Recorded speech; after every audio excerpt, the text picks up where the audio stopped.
Mais uma vez a esquerda querendo taxar super ricos. E a gente sabe que esperar lógica e coerência da comunada é uma expectativa irrealista. Mas será que eles sabem que isso nunca deu certo na história da humanidade? No vídeo de hoje eu vou explicar o que o governo está querendo fazer com fundos exclusivos e estruturas offshore e também vou explicar com base em 3 exemplos de 3 países diferentes do porquê que medidas como essa de taxar grandes fortunas fracassaram. E como em todos os vídeos, antes da gente ir para o roteiro, vamos aqui fazer aquela limpezinha básica, aquela vassourinha, né? Tirar a sujeira, né? E como que a gente faz isso? Através da chamada da exclusão.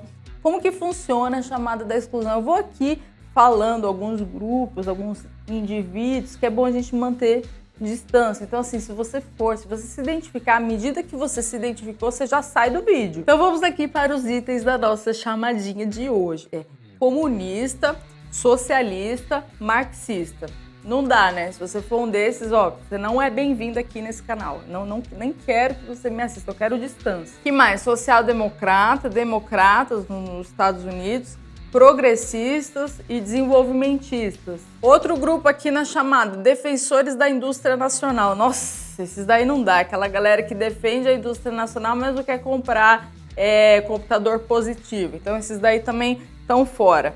Filhote de Che Guevara, defensores de estatização de empresa, pessoas que fizeram um L e pessoas que gostam de pagar impostos. Ou seja, o resumo da lista é tudo comuna. Tudo isso aqui se botar num pacotão comuna, o pacote comuna, entendeu? Tudo comuna, então, por gentileza, retire-se do vídeo. E agora que o vídeo já está mais limpo, né? Se você ficou, seja muito bem-vindo, me dê uma chance. Já se inscreva no canal para não perder as próximas chamadas, os próximos conteúdos e vamos então para o vídeo. Então vamos então aqui, meus queridos, para o que o Lula disse, né? O Lula assinou a MP para taxar fundos de super ricos e disse o seguinte: eu espero que o Congresso Nacional, de forma madura, ao invés de proteger os mais ricos, proteja os mais pobres, que é o que o Brasil está precisando para ser uma sociedade mais democrática, uma sociedade mais igual, uma sociedade de classe média, que é tudo que nós queremos.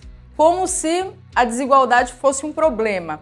Na verdade, o que a esquerda não entende é que não é a desigualdade o problema é a pobreza. Se as pessoas forem desiguais, mas forem todas numa condição ali boa, a desigualdade não é um problema, mas é sempre esses papinhos aí, essas... Ai, vamos defender, né? Que lindo, que coisa mais linda, a gente vai taxar os super ricos e dar ao povo e dar ao pobre. Ai, que lindo, mas como que isso pode não dar certo, né? Como? Até porque a gente paga pouco imposto no Brasil e, de fato, para sustentar quase 40 ministérios, para sustentar tantos privilégios políticos, a gente tem que taxar sim. Agora, a dúvida que fica é, será que ele, como um semi-analfabeto, ele é capaz de compreender a repercussão de uma notícia como essa? E qual que foi a repercussão? Compartilhando aqui com vocês que fundos de super ricos têm saída de 71 bilhões entre janeiro e julho. Amigo, você pode ter raiva de rico, tá? Se bem que eu acho que quem tem raiva de rico é pessoa que nunca vai prosperar na vida. Não tem como você prosperar, você enriquecer, se você tem raiva daqueles que prosperaram. Mas eu percebo esse ressentimento, né? É muito, até cultural do Brasil, né? Essa coisa. Mas você pode ter raiva de rico à vontade. O ponto é que o que você não pode dizer é que rico é burro. O rico não é burro. Então, assim, o rico, quando ele percebe que tem algum tipo de movimentação nesse sentido de taxação, o que ele faz? Ele tira o dinheiro do Brasil. E é exatamente isso que está acontecendo com os fundos dos super ricos. E por que super ricos? Entre aspas, até compartilhando aqui o tweet do Adriano Paranaíba, do Instituto Mises Brasil, que ele colocou o seguinte: na taxação dos super ricos, o governo confundiu milhões com milhares. Resultado, quem ganha acima de 6 mil por ano é super rico. Quem aqui já é super rico e não sabia? Obrigada, governo.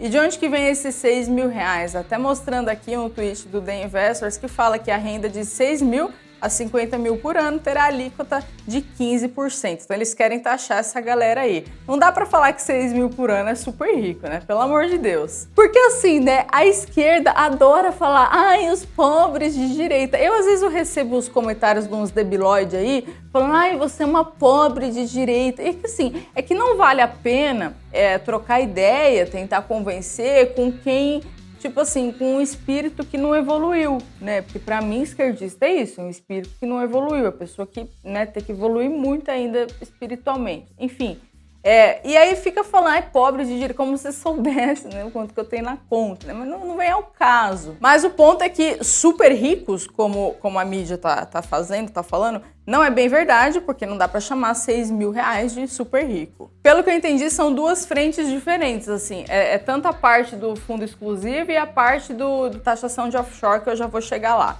Só que assim, gente, taxar super ricos, taxar grandes fortunas, nunca deu certo em nenhum lugar do mundo. Eu vou dar 3 exemplos aqui que eu tenho certeza que vocês vão entender o que vai acontecer, porque que isso mais uma vez vai fracassar. O primeiro exemplo é a Argentina. Então, imposto sobre grandes fortunas na Argentina, uma notícia aqui de 2020. A Argentina embarca no erro. O imposto, difícil de caracterizar e caro para administrar, gera custos maiores do que benefícios. E aí, qual foi o resultado da taxação de grandes fortunas na Argentina? Até mostrando aqui com vocês, trazendo a notícia, argentinos ricos fogem de impostos e migram para o Uruguai. E a prova de que essa medida não deu certo é que se tivesse dado certo, a Argentina não estaria com a inflação acumulada de 12 meses com mais de 100%, não faltaria itens básicos nos supermercados, não, era para a Argentina estar voando, né, referência econômica no mundo. E não vem ao caso, a Argentina tá um lixo. Eu estou torcendo muito pela Argentina, porque eu acho que a figura do Javier Milei é algo que traz essas ideias de liberdade. Tem até um outro vídeo aqui, um react que eu fiz em relação às algumas falas polêmicas do Javier Milei, que eu vou deixar aqui para vocês. Mais um exemplo de que taxar grandes fortunas não deu certo, Noruega. Então, imposto sobre fortuna leva ricos a ir embora da Noruega. O que eu achei interessante desse texto aqui é que ele diz o seguinte: o imposto sobre fortuna, por motivos óbvios, quer dizer, óbvio pra gente que estuda, pra gente que trabalha, pra gente que tem raciocínio lógico, não pra quem é debilóide, não pra quem tem probleminha mental, tipo a galera da esquerda que não sabe raciocinar, que fica aí só discursinho de paz, ai, amor, não sei o quê.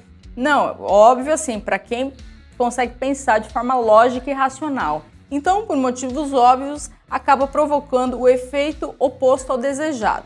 As contribuições são uma gota d'água no mar de necessidade dos estados modernos e acabam espantando muitos dos que poderiam justamente criar as riquezas que beneficiariam todo o país. E de fato, se põe no lugar, por exemplo, de um multiempresário que tem muitos negócios aqui no Brasil, que é rico e é rico por conta dessa geração de riqueza, não só para ele, mas para outras pessoas também. Se põe no lugar dessa pessoa.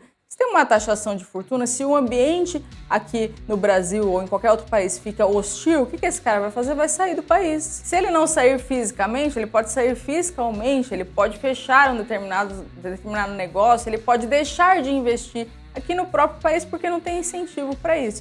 E aí acaba a conclusão da história que a corda sempre estoura do lado mais fraco. Quem se fode é o pobre, dependente desse emprego, dependente dessa geração de empregos que o rico está gerando. Isso é apenas um exemplo do que pode acontecer, uma suposição do que pode acontecer. O ponto é que o rico sempre dá um jeito, sempre. O rico vai ou pagar uma estrutura offshore, ou montar um trust, ou pagar um tributarista pica, um advogado pica que consegue resolver. O rico dá um jeito, o pobre não. Então não adianta ter raiva de rico, não adianta. O rico vai dar seus pulos. Mas vamos lá, terceiro exemplo aqui, França. Então, temos aqui mais uma situação que isso ocorreu, isso foi de 2012, tá? Vejo que mais de 10 anos, mas parece que a esquerda ainda não aprendeu, que aqui é a notícia que com a França em crise, milionários deixam o país para evitar impostos. Então vamos lá, ó, entre outros ricaços, Bernard Arnault, não sei se é assim que fala o nome dele,